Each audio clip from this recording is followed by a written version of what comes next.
in front of the car's only radio telephone. And so after those shots were fired at President Kennedy's motorcade, Merriman Smith got on that radio and he reported the following. Okay? Now this is where they got their bulletin from. Does that make sense to you? The UPI. Here's what he told the UPI.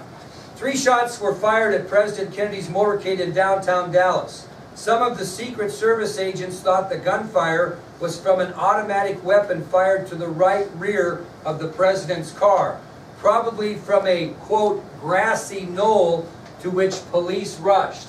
So Merriman Smith was the guy that coined the phrase grassy knoll, which if you look at your map here, is this area right here that's on your map.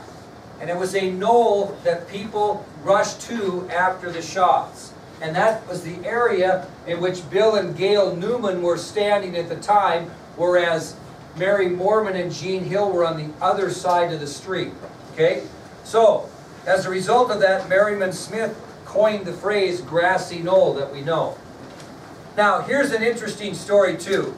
At the same time that this UPI message goes out across the world, over the Pacific Ocean, in a Boeing 707 airplane, were several members of Kennedy's cabinet who were on their way to a trading conference in Tokyo. So they have one of these teletype machines in the airplane, and at 12:34, this goes across the teletype in their airplane as well. And here are the cabinet members that were on their way to Tokyo, Japan, during the time that UPI message came out. You had Secretary of State Dean Rusk on the airplane. You had Treasury Secretary C. Douglas Dillon on the airplane. Secretary of State Rusk, Secretary of the Treasury Dillon, Pierre Salinger, the President's press secretary, was on the airplane.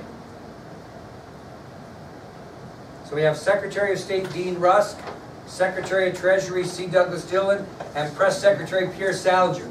This is where it gets crazy for me, because I didn't have this in my notes 15 years ago. Also on the plane was the Assistant Secretary of State for Public Affairs, Robert Manning. Assistant Secretary of State for Public Affairs, Robert Manning.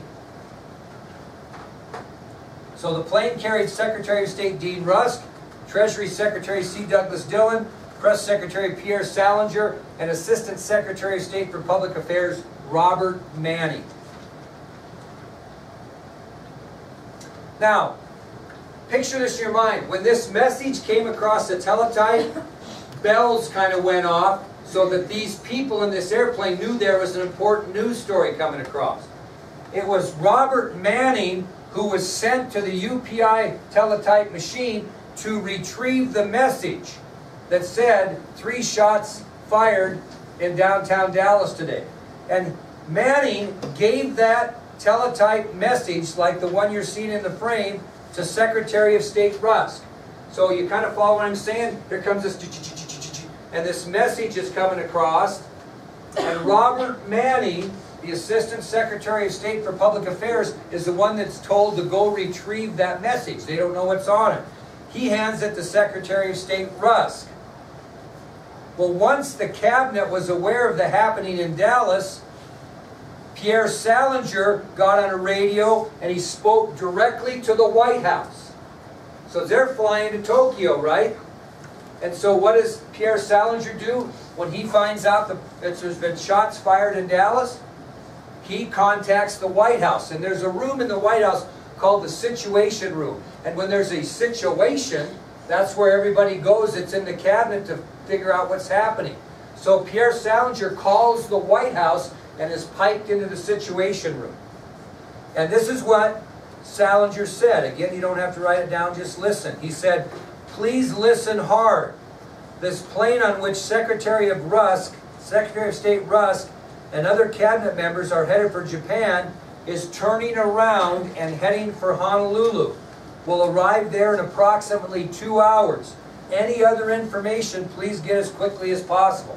So that's what he tells the White House. For the next, and we're getting ahead of ourselves, but for the next 30 minutes, There's nothing but silence on that airplane speaker system. Nothing from silence. 30 minutes later, a voice comes over the speaker on the airplane from the White House Situation Room that simply says, and write this down, wayside, stand by. Wayside, stand by.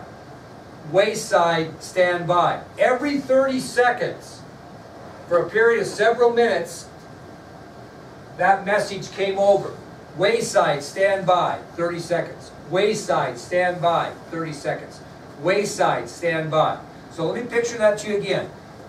After Pierre Salinger says basically he wants to know what's going on and that they're turning around and going to Honolulu, for the next 30 minutes after that, nothing.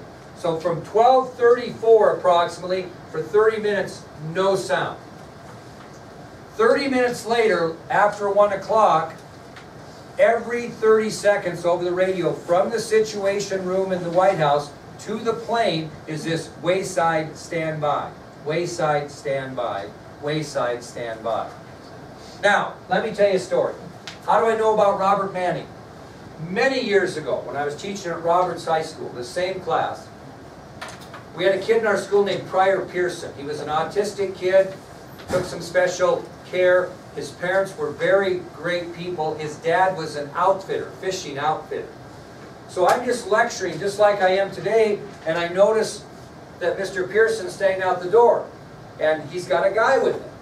And so I asked him to come in. He says, Randy, I'm sorry to interrupt your class, but I've just got to introduce you to this guy.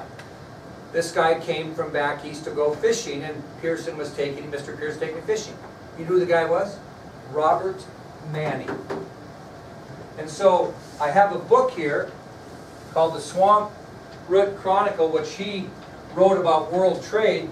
But here's a picture of that day with Robert Manning, who came into the class and told about his experiences. It's signed here in the middle. But told about his experiences at this moment. Can you imagine that? And the guy just walked into the classroom. Just walked in. It was an incredible story. It still gives me goosebumps. Anyway, back to our story. The presidential motorcade reaches Parkland Hospital at 12:36. At 12:36.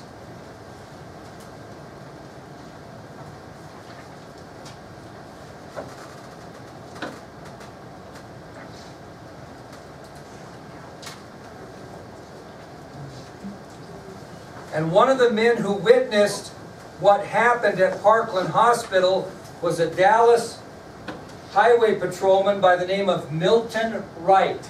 He was one of the guys at Parkland who witnessed what happened there. Right up here, he is, very top. Milton Wright. He was basically a Texas Ranger, highway patrolman type person, and he was at the hospital when they brought the President and Governor Conley to the emergency exit. He was actually riding in the fourth car of the motorcade with Mayor Cabell and his wife. So one of the men who witnessed the President coming into the emergency room with Governor Conley to be treated was a Dallas, Texas Ranger trooper by the name of Milton Wright. And he was actually riding in the fourth car of the motorcade with Mayor Cabell and his wife.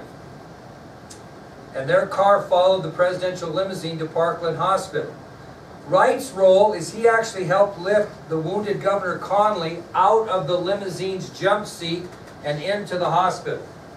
So when Wright arrived, he assisted in getting Governor Conley out of the limousine's jump seat and into the hospital.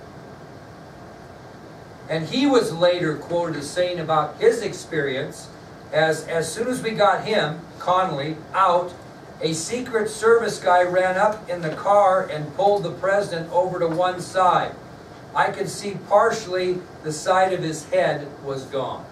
So he not only helped get Governor Conley into the hospital, he witnessed the open wound in President Kennedy's head as they tried to get him out of the limousine.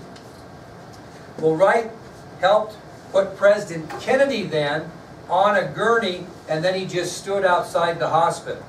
But this is the story I want to end with today because it's an incredible story.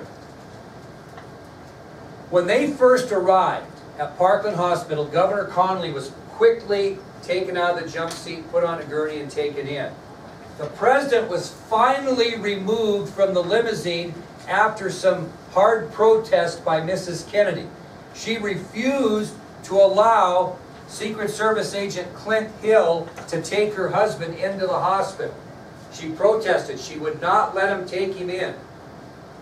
So the president was removed from the limousine after some protest from Mrs. Kennedy. She refused at first to allow Secret Service agent Clint Hill to take her husband into the hospital.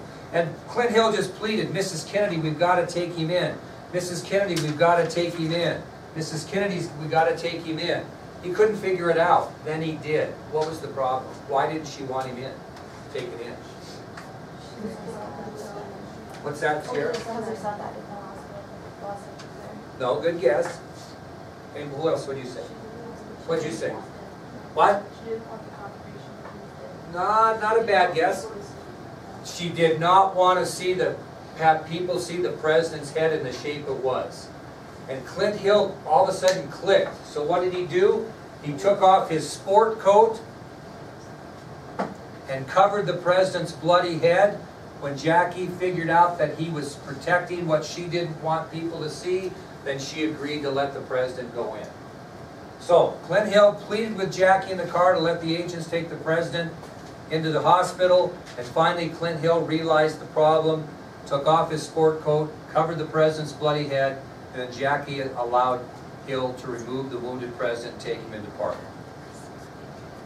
Okay, we'll stop there today, and then we'll continue to tell you what happens inside the hospital on Monday. Okay? Now, tomorrow we're going to watch a video on the president in Fort Worth and in Dallas up to this point. It'll be short, but we'll keep going. Now, what I want to do now is, how many people are going to be here Thursday? If you're not, I'll just put it to you this way. If you're not going to be here Thursday, don't take a ticket. So how many are going to be here Thursday? Going to be here Thursday. What if we don't know? I'm like 90% sure we are, because Wiley said we are, but... Okay, let's say, let's take the track out of it just for now and see how many we got. Thursday, how many are going to be here Thursday? 1, 2, 3, 4, 5, 6, 7, 8, 9, 10, 11, 12, 13, 14, 15, 16, 17. Okay, you tracksters will draw too, okay? Just in case. All right, what I want you to do, I don't want you to look at these. I'm just going to pass this down, and I want you to, don't look, just draw one of these out.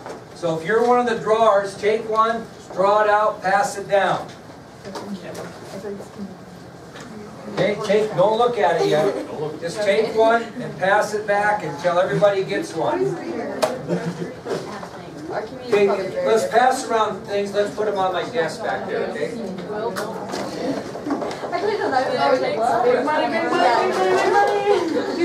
Okay, take one, pass it on. Don't look, though. Don't look. Well, did you look? You liar. Quit doing everything completely ass backwards here. What a waste of business cards. Hey, now we got something. Don't open them yet. Mine says Randy Durr. No, they don't have names. It has a dollar amount. Mine says Randy Durr. Oh, I see. Okay, it's going to have a dollar amount, and when I'll ask what your dollar amount is, and that's what you get a draw on. Did everybody not? We got, how many we got? Okay, we'll figure it out. All right. Keller, what's yours say? Don't everybody open at the same time. $200. Oh, geez, Keller's drawing that. Mason? We're not supposed to. Will? I took one. 225. Beth? Don't spoil it. Don't open them until we're done. Beth's got 75. Sierra? 50. Bailey? What? 150. 150, okay. Still out there. Blaine? 650. Whoa, Blaine. Now we'll talk about that if you're not here. Okay, who's next? Cody? Oh, what do you got? Okay, Nick's got 275. Cody, what do you got? 50. Okay, Kyle, you didn't Yeah, get one? got- What do you got, Meg? Kyle, what do you got? I have 50. Wow. Meg? What's still out there? Holy moly. Mackenzie? Mackenzie? I missed a zero. One more zero. Courtney? 300. Brooke? 75. Hannah? I know. I have some. Oh, still out there. Harley? Oh, still out there. Oh! Kylie!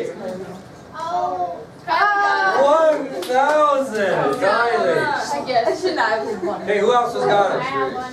Hey, what do you got, Chantel? 125. Hey, what do you got?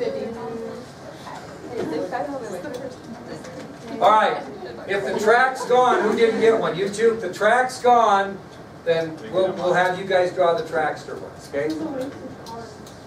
That's not a waste of cards. I have all kinds of cards. I never give out. Save those in case you need anything someday. Okay, so we'll have our drawing. I thought you were A little pocket? Okay, that's how we'll draw tomorrow. We start at 50s and move our way up to 1,000. Well, we probably won't talk to the people until we get the license. Now, we'll see. We might.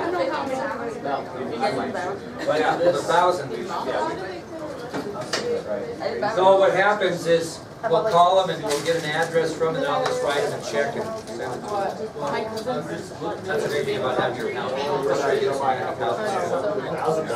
We'll start with